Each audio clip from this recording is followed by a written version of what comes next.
எல்லாருக்கும் என்னோட அன்பான தமிழ் வணக்கம். தமிழ்நாட்டின் முதலமைச்சராக உங்கள் எல்லாரையும் திருநெல்வேலி நோக்கி அழைக்கத்தான் இந்த வீடியோ.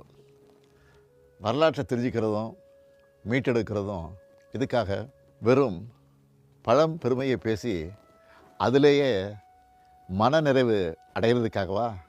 இல்லை. நாம் வந்த பாதையை தெரிஞ்சுக்கிட்டு எதிர்காலத்தில் இன்னும் முற்போக்காக இன்னும் பரந்த மனப்பான்மையோடு வளர்கிறதுக்கான தேடல் இது. இந்திய துணைக்கண்டத்தின் வரலாறு தமிழ் நிலப்பரப்பில் இருந்து தான் எழுதப்படணும்னு தொடர்ந்து நான் சொல்லிட்டு வரேன். இது ஏதோ தற்பெருமைக்காகவோ மேடை அலங்காரத்துக்காகவோ பேசின வெற்று பேச்சு இல்லை. அறிவியல் பூர்வமான உண்மை இதுன்னு நம்ம திராவிட மாடல் அரசு தொடர்ந்து மெய்ப்பிச்சுட்டு வரோம். மதுரைக்கு பக்கத்தில் கீழடி அகழ்வாய்வு கண்டுபிடிப்புகளை கொண்டு கீழடி அருங்காட்சியகத்தை ரொம்ப கம்பீரமாக உருவாக்கியிருக்கோம். அடுத்ததாக இப்போ திருநெல்வேலியில் பொருணை அருங்காட்சியகத்தை திறந்து வைக்கிறேன். பொருணை ஆற்றங்கரை நாகரிகத்தில் நுண் கற்கருவி காலம் தொடங்கி இரும்பு காலம், தொடக்க வரலாற்று காலம்னு தொடர்ச்சியாக வரலாற்று தடயங்கள் பொருணை ஆற்றங்கரை பகுதிகளில் ஏராளமாக கிடைக்குது.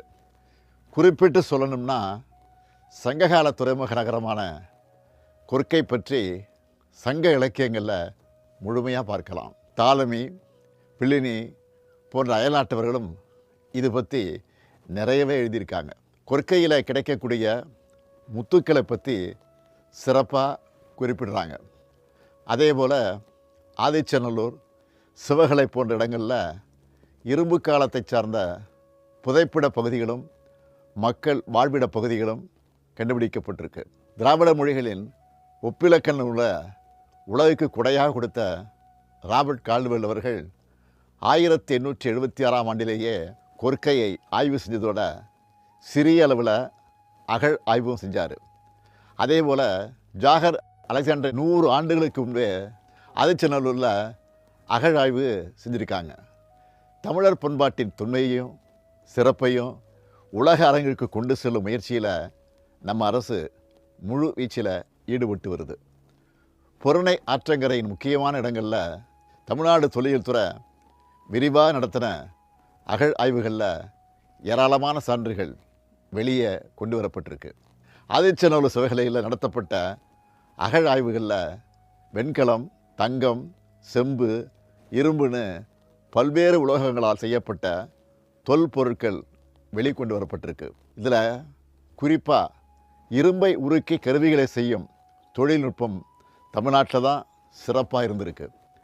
தொல்லியல் அகழாய்வுகளில் இதுவரை கிடைச்ச இரும்பு பொருட்கள்லேயே காலத்தால் முந்தைய இரும்பு சிவகலையில் கிடைச்ச இரும்பு தான் என்பதும் அறிவியல் அடிப்படையிலான காலக்கணிப்பு முடிவுகள் மூலமாக உறுதி செய்யப்பட்டிருக்கு.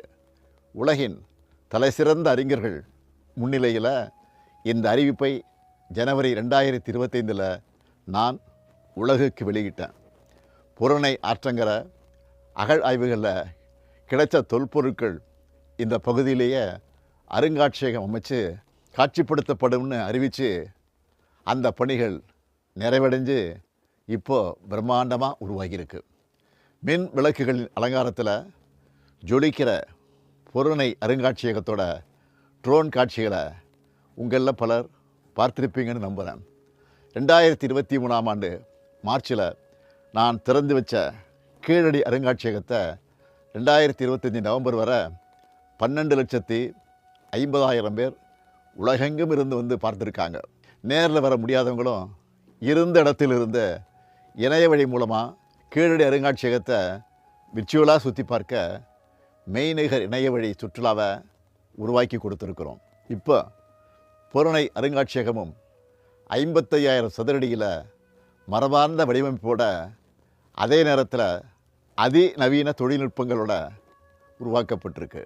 டிஜிட்டல் முறையில் உருவகப்படுத்தப்பட்ட இரும்பு உருக்கு செயல்முறை, 5D முறையில் தமிழ் நிலங்களின் வழியாக உணர்வு பயணம், பாண்டி விளையாட்டு தரை ஒளிப்படக் காட்சி, தொல்லியல் வரலாற்று பின்புலம் குறித்த டாக்குமெண்ட்ரி படம், மெய்நிகர் படகு அனுபவ உருவகம், ஆற்றுப்பள்ளத்தாக்கு நாகரிகங்களின் தொடுதிரை காட்சி, கருவிகளை உருவாக்கும் ஊடாடு சுவர், அதாவது இன்ட்ராக்டிவ் வால், டிஜிட்டல் ஃபீட்பேக் மையம், பொருணையின் குரல் பயணம் போன்ற ஏராளமான நவீன தொழில்நுட்ப அனுபவங்கள் இங்கே நீங்கள் பெறலாம். தமிழர்களின் தொன்மையை, தமிழர்களின் நாகரிக மேன்மையை இந்த தலைமுறையினருக்கு மட்டுமல்ல, ஜென்சி உள்ளிட்ட அடுத்தடுத்த தலைமுறைக்கும் எடுத்துகிட்டு போகணும்னு பார்த்து பார்த்து இவ்வளவும் செஞ்சுருக்கிறோம்.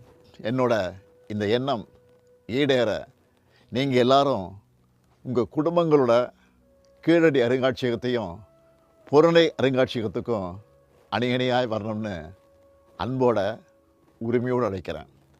நம்மளோட பெருமையும் வரலாற்றையும் நாம் முதல்ல தெரிஞ்சுக்கிட்டால் தான் உலகத்துக்கு அதை எடுத்து சொல்ல முடியும். அதுக்கான நம்ம அரசின் முயற்சிக்கு உங்கள் ஆதரவு வேணும். கீழடி நம் தாய்மடி, பொருணை தமிழரின் பெருமைன்னு உரைக்கச் சொல்லுவோம். நன்றி, வணக்கம்.